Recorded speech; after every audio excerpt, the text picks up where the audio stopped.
కథ పేరు అపాయంలో ఉపాయం. రచయిత శ్రీ శ్రీనివాసరావు జీడుగుంటగారు.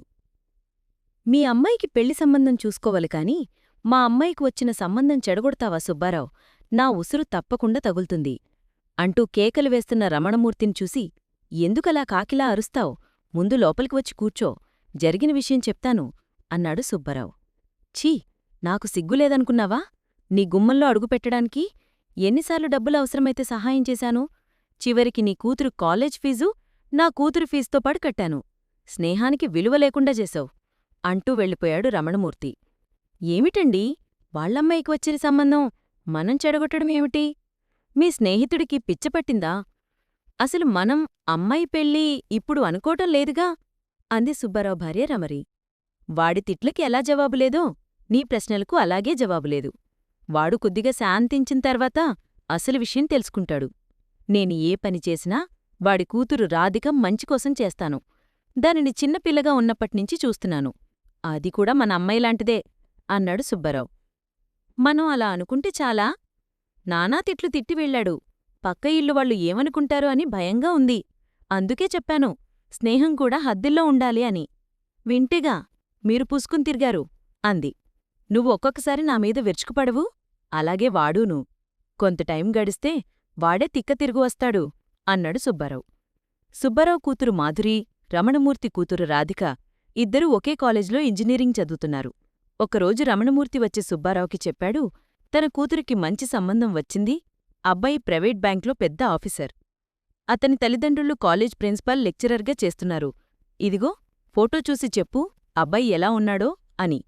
ఫోటో చూసి, ఇతన్ని ఎక్కడో చూసినట్టుంది అనుకుని, పిల్లాడు బాగానే ఉన్నాడురా. అయితే రాధిక చదువు పూర్తికాకుండా పెళ్లికి తొందరేమిటి? ఈ కాలంలో ఆడపిల్ల తనకంటూ కొంత సంపాదన చేసుకుంటే మంచిదని నా అభిప్రాయం అన్నాడు. దానికేముందిరా, పిల్లాడికిక్కడే ఉద్యోగం. అమ్మాయి చదువుకి ఎందుకు అడ్డుంటుంది? మనకంటే వాళ్లే ఈ విషయంలో జాగ్రత్తగా ఉంటారు. మంచిరోజు చూసుకొని రాధికని చూడ్డానికి రమ్మన్నాను. ఆ రోజు నువ్వు మా చెల్లెలు కూడా రావాలి అన్నాడు రమణమూర్తి. ఒకరోజు పాలవాడికి డబ్బులు కట్టాలి అని చెప్పడంతో ఇంట్లో కూడా చిల్లర్లేదు, బ్యాంకుకి వెళ్ళి తెద్దామనుకుని పెందరాలే బయల్దేరి బ్యాంకుకి వెళ్ళాడు. ఏటీఎంలో అన్నీ 500 నోట్సే వస్తాయి.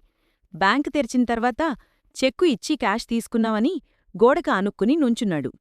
ఒక్కొక్కళ్లే స్టాఫ్ వస్తున్నారు. ఇంతలో మోటార్ సైకిల్ మీద కొత్తగా పెళ్లైన దంపతులు అనుకుంటా కిలికిలా నవ్వుతూ వచ్చారు. వాళ్ల దగ్గర కీస్ తీసుకొని అటెండర్ బ్యాంకు తలుపులు తీశాడు. ఒక్కసారిగా బ్యాంకు దోచేయడానికి వచ్చినవాళ్లాగా అందరూ అటెండర్ని తోసుకుంటూ లోపలికి వచ్చేశారు. చెక్కు పుస్తకాలు పట్టుకొని కొందరు, సంచి చేతిలో గట్టిగా పట్టుకొని కొందరు. చెక్కు కౌంటర్ క్లర్క్కి ఇచ్చి కుర్చీలో కూర్చొని ఇందాక చూసిన మోటార్ సైకిల్ మీద వచ్చిన మేనేజర్ని ఎక్కడో చూసినట్టుంది, ఎక్కడ చూశాను అని ఆలోచిస్తున్నాడు సుబ్బారావు. అటే వచ్చిన అటెండర్తో, బాబూ, ఇందాక నీకు బ్యాంకు తాళమిచ్చిన మేనేజర్గారు, ఆ క్యాషియరు భార్యాభర్తలా? ఒకే బ్యాంకులో ఉద్యోగం ఎంత అదృష్టమో అని అడిగాడు. కాదు సార్, వాళ్లు ప్రేమికులంతే అన్నాడు అటెండర్ నవ్వుతూ. ఇంతలో తనవంతురాగానే వెళ్ళి క్యాష్ తీసుకొని బయటకు వస్తూ ఆ మేనేజర్ని ఎక్కడ చూశాను, బ్యాంక్లో కాకుండా అనుకుంటూ నడుస్తూ ఉండగా గుర్తుకొచ్చింది సుబ్బారావుకి. అవును, కొన్నాళ్ల క్రితం రమణమూర్తి తన కూతురికి మంచి సంబంధం వచ్చిందంటూ ఈ ఫోటో చూపించాడు. ఇక్కడ చూస్తే ఇతనికి వేరే అమ్మాయితో ప్రేమయ్యాణో. వెంటనే రమణమూర్తికి చెప్పాలి ఈ విషయం, లేదంటే పిల్ల గొంతుకొస్తాడు ఈ సంబంధం ఒప్పుకొని అనుకున్నాడు. ఇంటికి వచ్చి భార్యకు విషయం చెప్పి రమణమూర్తికి ఫోన్ చేశాడు. ఒరేయ్, మొన్న నువ్వు చెప్పిన బ్యాంకాఫీసర్కి వేరే అమ్మాయితో సంబంధం ఉందిట. ఈరోజు నేను ఆ అమ్మాయితో అతను మోటార్ సైకిల్ మీద వికవికలాడుతూ కనిపించాను అని చెప్పాడు. అలాగా, సరే, నేను తెలుసుకుంటాన్లే. ఏదైనా సంబంధం వచ్చిందంటే చాలు చెడగొట్టడానికి రెడీ. నువ్వు కూడా అంతే అన్నమాట అంటూ ఫోన్ పెట్టేశాడు రమణమూర్తి. మీకెందుకు చెప్పండి, మీరు చూసింది చెప్పారు. వెనకపోతే మీ స్నేహితుడి కర్మ, మనమేం చేస్తాం అంది సుబ్బారావు భార్య.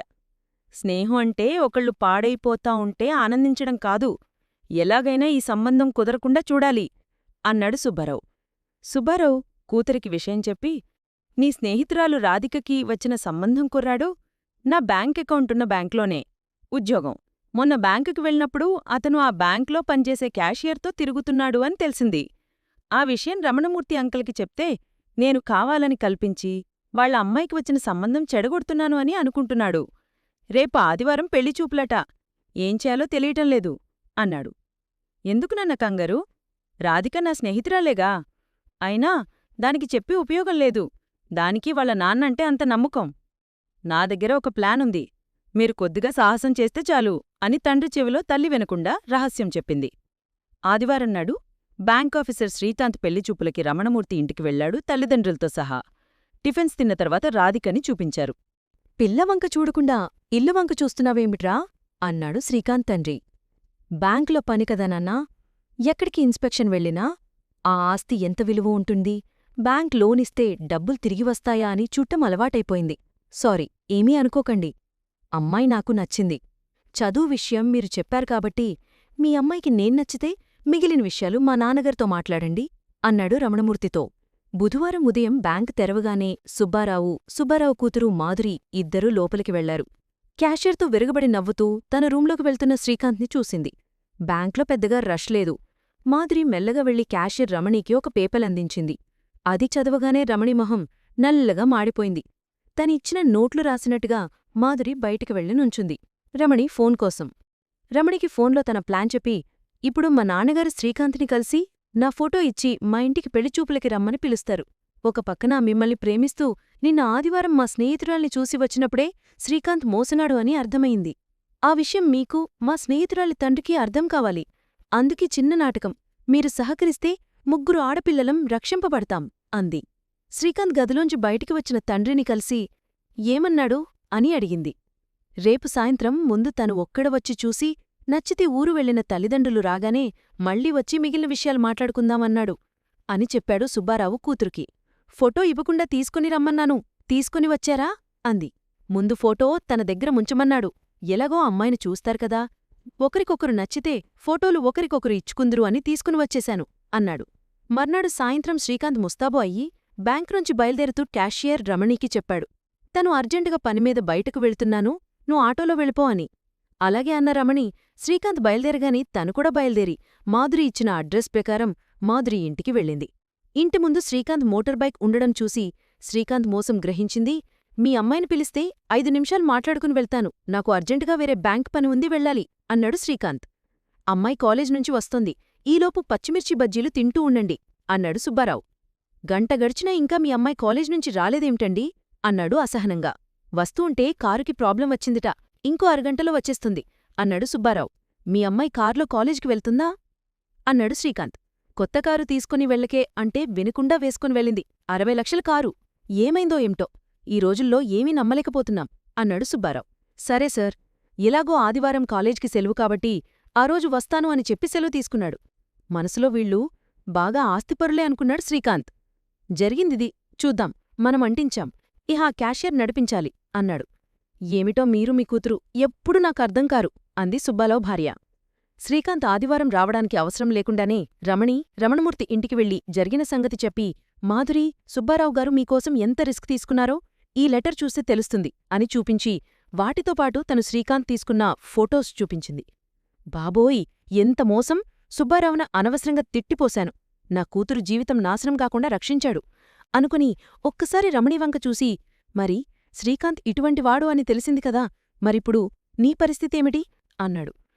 ఏముంది అంకుల్, అతనితో తిరగడమే నేను చేసిన తప్పు, అంతకంటే తొందరపడలేదు. నన్ను మీ అమ్మాయిని ఈ మోసగాడి నుంచి రక్షించారు సుబ్బారావు అంకుల్, మాధురి. నేను వేరే ఊరికి ట్రాన్స్ఫర్ పెట్టుకున్నాను. వెళ్లేలోపు అతని మోసాన్ని బ్యాంక్లో బట్టబయలు చేశాను. అదే నాకు తృప్తి. వాళ్ళ నాన్నగారు అమ్మగారికి కూడా వాళ్ళ అబ్బాయి గురించి తెలియచేశాను. వాడికింతకంటే శిక్ష అక్కర్లేదు అంది బయటకు నడుస్తూ. ఉదయం పాల ప్యాకెట్స్ తీసుకుందామని బయటకు వచ్చిన సుబ్బారావుకి గేటుకెగ్గర నుంచునున్న రమణమూర్తి కనిపించడంతో మళ్లీ ఉదయమే ఏం గొడవ పెడతాడో అనుకుని, అక్కడే నుంచునావే, లోపలికిరా అన్నాడు. సిగ్గేస్తుందిరా లోపలికి రావాలంటే. అంటే స్నేహంలో కూడా నాకు నిజాయితీ లేకుండా పోయింది. నువ్వు స్నేహానికి విలువిచ్చి నీ కూతురికి ఏమవుతుందో కూడా ఆలోచించకుండా ఎంతో సాహసం చేసి నన్ను నా కూతుర్ని రక్షించావు అన్నాడు. నీకు నాకు మధ్యలో మొహమాటమేమిట్రా? నీ ఆలోచనలో కూడా నిజముంది. ఆడపిల్లల తల్లిదండ్రుల్లో ఈ పోటీ ఉంటూనే ఉంది. మనదాకా వచ్చేసరికే తెలిసింది. ఏమైనా ఆ మోసకారి చేతుల్లో పడకుండా తప్పించుకున్నాం. లోపలికిరా, మంచి సంబంధం చూసి ముందు మీ అమ్మాయి రాధికకి పెళ్లి చేసిన తర్వాత మా అమ్మాయి పెళ్లి, సరేనా అంటూ చేయి పట్టుకుని రమణమూర్తిని లోపలికి తీసుకుని వెళ్లాడు. శుభం. కథ విన్నందుకు ధన్యవాదాలు.